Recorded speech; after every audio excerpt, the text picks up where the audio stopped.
yenda ubuhamya bwigendera, nashatse kuzabanza guhera ku buhamya bwanjye. Ushobora kuba tumaze kubura umubyeyi dusigaranye na mama. Mama yari akiri mutoya cyane, murabizi namwe abantu ba kera bajyaga bashaka ari batoya cyane, batoya, umwana w'imyaka 15, 10 n'ingahe, hari abanumvise ngo bajyaga bashaka bafite 14. Ubwo icyo gihe yageragaho umwana byari 15 ni ukujya kugeza imyaka 25 afite abana 4. Icyo gihe yari akiri mutoya nawe. Twaje kwimukira mu Rwanda, tuza ari ibintu bikomeye cyane, mu buzima bugoye. Hello my friends, mumeze mute? Nizere ko mumeze neza. Ndabaramukije, nongeye kubaha ikaze kuri channel yanjye ya Mama Ariel TV. Abantu bashasha bahaye karibu n'ikaze. Ndabashuhuje aho muri hose aho muherereye, abari mu bihugu bitandukanye, abari ku mugabane wacu Afurika, abari mu Burayi, abari muri Amerika, abari muri Aziya, aho ari hose umve ngo ndakuramukije, amahoro Nyagasani abane namwe. Nongeye kuza hano no kubashimira abantu bafashe iya mbere kuma subscribe. Ndabashimiye, Imana yo mu ijuru ibahe umugisha mwinshi cyane. Abantu bampaye message inbox mumpa courage, namwe ndabashimiye cyane. Ndabashimiye nta wundi ukuntu mbivuga. Burya umuntu gutangira ikintu ugatangira ufite abantu baguca intege, bijya bituma ucika intege ugitangira. Ariko ndabashimiye abantu banyandikiye, abantu barebye ibiganiro byanjye, abantu basharinze ibiganiro byanjye. Imana yo mu ijuru ibahe umugisha. Ndakuramukije wewe uri mu bihe byiza, bihe wishimye, ibihe wumva ufitemo ikintu washimira Imana ko yaba yaragukoreye. Ndavuze ngo twifatanyije nawe gushima Imana nkuko nanjye mfite ibyo nyishimira. Nanone kandi ndaha pole abantu bari mu bibazo bitandukanye. Hari igihe waba ushobora kuba wandeba kino kiganiro uri mu bitaro. Ndavuze ngo pole, wihangane, ibyo bihurimo bizarangira. Ushobora kuba uri mu bihe wumva wabuze. Twongere duhe abantu pole barimo guca mu bihe bitandukanye, abantu bari mu bihe by'intambara, abantu barimo kubura ababo, abantu barimo kubura abantu buri munsi. Mwihangane, ibi bihe turimo bizarangira. Turi mu kwezi kwa 4 aho Abanyarwanda bibuka ababo bakorewe Jenoside yakorewe Abatutsi muri 1994. Turavuze ngo mwihangane kandi mukomere, abagizeho ingaruka na Jenoside mwihangane. Nagarutse nanone kuri Mama Ariel TV, nongeye kuza mbashimira nkuko nakomeje mbivuga, no kuganira ku byo nababwiye by'ubuhamya. Tuzagenda tuganira, hari byinshi tuzogenda twunguranaho inama. Ntago zaganira ibintu byanjye byenyine, namwe hari ibyo muzanganiriza, ibyo muzansaba mwifuza ko dukorana. Ibyo byose tuzogenda tugira. Hano tuzakira abantu benshi batandukanye, tuzakiraho abantu bazatuganiriza amagambo ya counseling. Ni nkako wenda nabyiga reka tubyite counseling, kuko hari ibintu abantu bahuramo nabyo bigasaba ko iyo ubonye uburyo uri guca mu kintu, ukabona ubonye umuntu wenda ukuganiriza akubwira ati humura ibi bintu bizarangira, umva usubiye intege. Cyangwa se ukabona umuntu wabiciyemo, umva nawe hari ukuntu umutima wawe wongeye gukomera. Ndakomeza abamama b'abarwanashyaka, abantu bagiye babura ababo muri ziriya ntambara, ngo mwihangane. Ndakomeza abana basizwe n'ababyeyi babo ari batoya. Ngiye nkuko nabibabwiye mu kiganiro cya mbere, izi ntambara twazigizweho igihe kinini cyane. Hari abantu wenda ashobora kwibaza, ashobora kuba bazi zino ntambara zibaye vuba, ati se byagenze gute? Ntabwo ngiye kujya muri politike, nta nubwo wenda yica nariya politike, oya.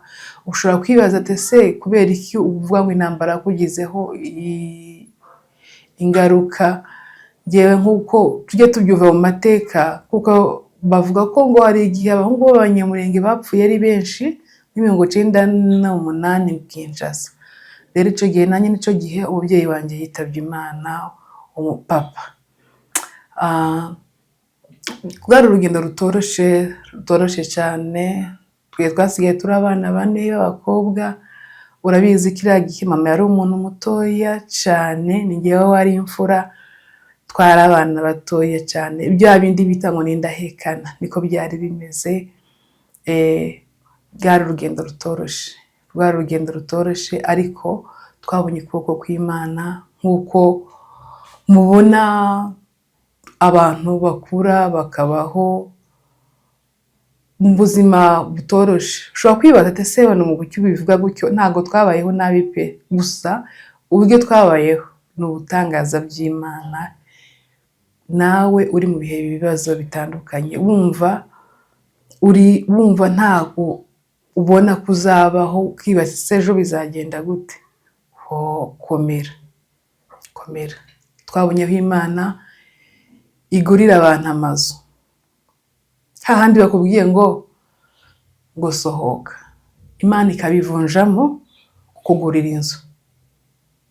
Urabona muri Bibiliya tujya tumva hahandi abayuda bari bamanikiwe igiti cyo kuvuga ngo babambweho. Ngewe nabigereranya nk'aho hahandi umuntu ushobora kubwira ati sohoka mu nzu. Imana, muri kwa umuntu akubwiye ati sohoka muri iyi nzu, Imana yateguye ikintu cyo kugurira inzu, ari inzira z'Imana. Bavandimwe, hari igihe tujya tunyura mu bihe, ukanyura mu gihe gikomereye ubuzima bwawe, ari inzira y'Imana. Niba waranyuze muri ibyo bihe, ukaba ubu nyine warashubijwe, ariko wibuka ko hari ahantu Imana wigeze kuba mu bintu bikomeye, uzamfashe dufatanye gushima. Uzakurikirana ibiganiro byanjye, uzakurikirana ibiganiro tuzagenda tukugezaho. Ushobora kuba warageze kuba mu bihe by'uburwayi, hahandi ubona ko upfuye birangiye, abaganga batanze ibisubizo nyine by'abana b'abantu, ariko Imana yo mu ijuru ikabikora, ukongera kandi ukaba uriho ugihumeka umwuka w'abazima. Ushobora gushima Imana nawe, ushobora kuba uriho ukaba ureba papa wawe, mama wawe, abana bawe, mwese muri bazima, nta kintu mwamugira, byose ubona muri amahoro.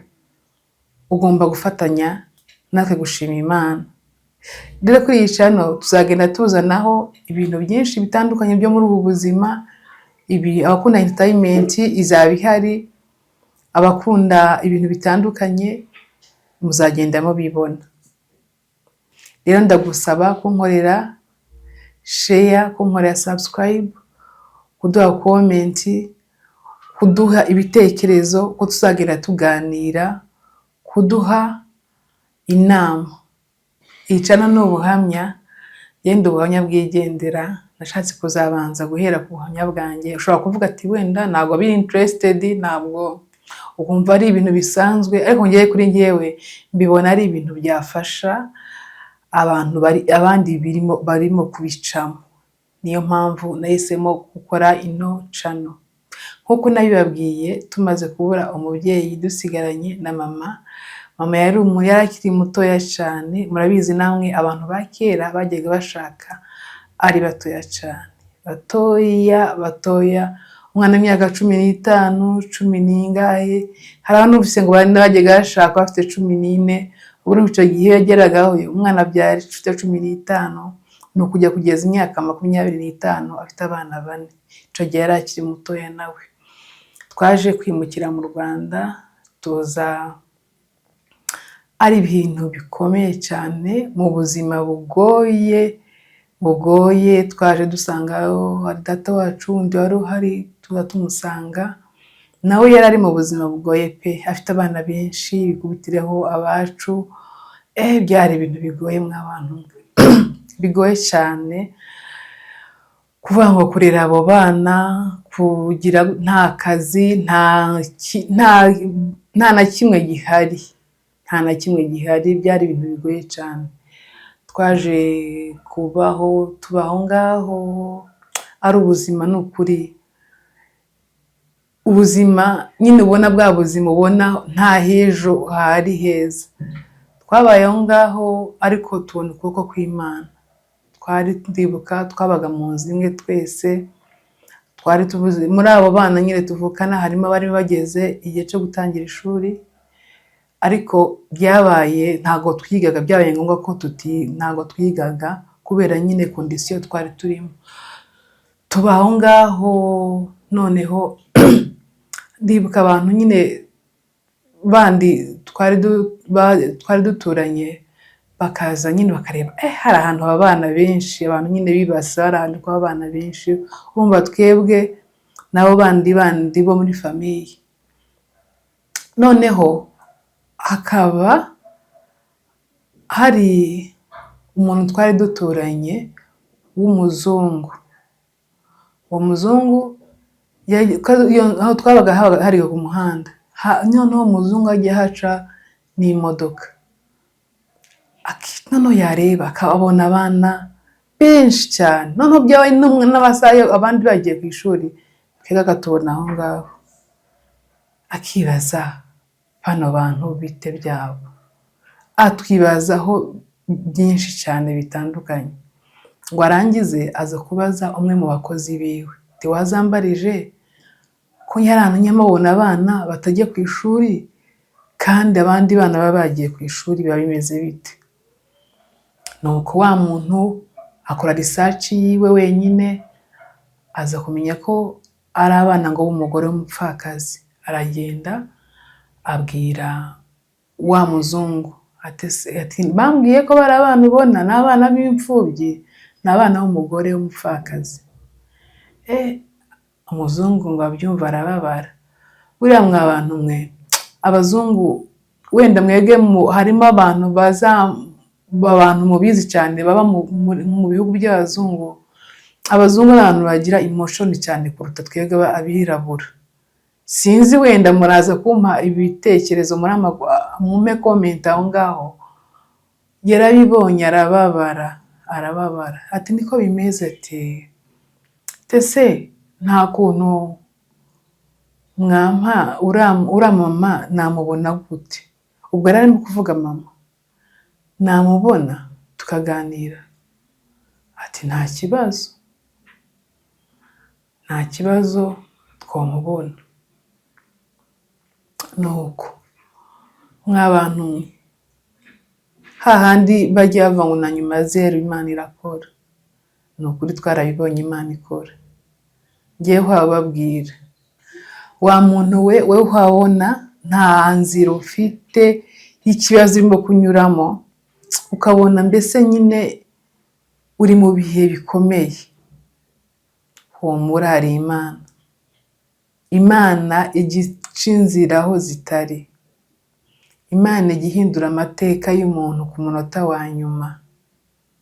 Imana igikora ibinyuranye n'ibyo abana b'abantu batekereza. Imana ni umubyeyi. Imana ni byose. Ni ukuri ndagushishikariza ureke kwiheba. Ikintu cyose waba urimo unyuramo uzareke kwiheba. Ugihumeka umwuka w'abazima uzareke kwiheba. Kandi umuntu wese tuzige, hari umuntu umwe nigeze kubona banga umuntu wese ugihumeka no umukandida w'ibyiza, ni umukandida w'amahirwe y'ejo hazaza. Kuba ugihumeka byonyine, umenye ngo ejo ni wewe uzabuha uhindura amateka y'abandi. Umenye ngo ibyo uhaha unyuramo ubu ngubu ejo bizaba ubuhamya buzafasha abandi. Ubwo uwo muzungu nyine byageze aho atumizaho mama. Ndibuka baje ku mugoroba, nari nicaye, urabizi umwana w'imfura na mama we akenshi niwe baba bicaranye, ari we bari kumwe ibintu byose.